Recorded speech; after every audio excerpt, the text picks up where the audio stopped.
And we begin tonight live at 5 with new developments on the coronavirus pandemic. President Biden today outlining a new plan to get the Omicron variant under control, with cases spiking around the country as millions of Americans get ready to spend Christmas and New Year's with loved ones. The president's plan includes free at-home testing kits for all Americans, increased support for hospitals under strain, and a redoubling of vaccination and booster efforts.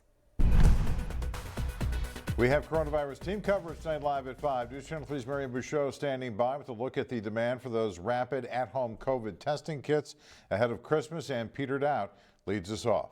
With more on President's plan and reaction from Riverside County health officials. Peter. John and Karen, I just spoke with the county's deputy public health director, who says officials here are very concerned about the rapidly spreading Omicron variant.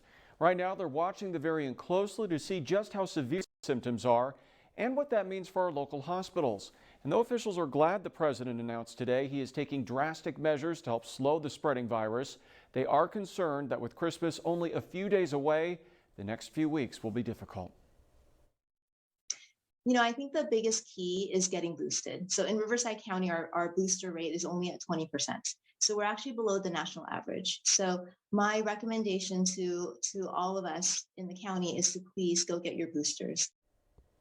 The county also welcomes the return of military personnel to help our hospitals if needed, one of the ways the White House says it plans to help the nation fight Omicron.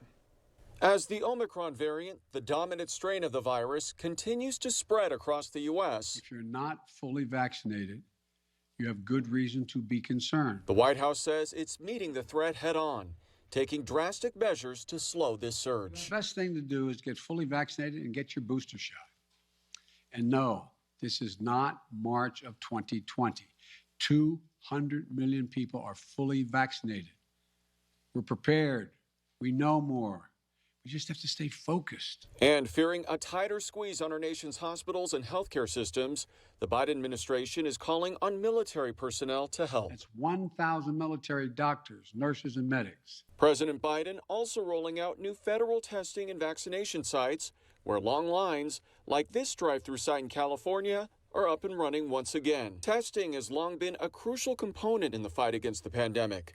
The White House announcing free at-home rapid tests will be made available for any American who requests one, promising 500 million tests come January. We'll be getting these tests to Americans for free. The president's playbook to tackle Omicron comes as the U.S. just recorded the first death from the new, more contagious COVID variant, an unvaccinated man from Texas. But it's not just the federal government funneling resources in the fight.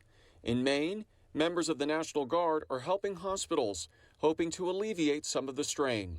Despite the state having one of the nation's highest inoculation rates, with more than 75% of the population fully vaccinated, average daily cases in Maine are still at one of their highest points since the pandemic began. Health officials have been sounding the alarm on just how contagious Omicron is, even for fully vaccinated and boosted Americans.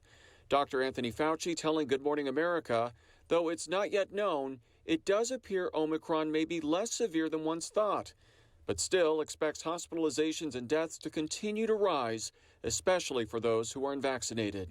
It's not surprising at all that you're going to see deaths due to this. With Christmas just days away, the World Health Organization now suggesting people either delay or cancel their holiday plans. And with New Year's Eve celebrations on the horizon, New York City is now reevaluating restrictions for the ball drop in Times Square. It's going to be a challenging few weeks. There's no question about it. Right now, the county says it is working to increase the capacity for COVID testing, although it's unclear when the website to request the free at-home rapid test will be available and how quickly tests will be shipped out.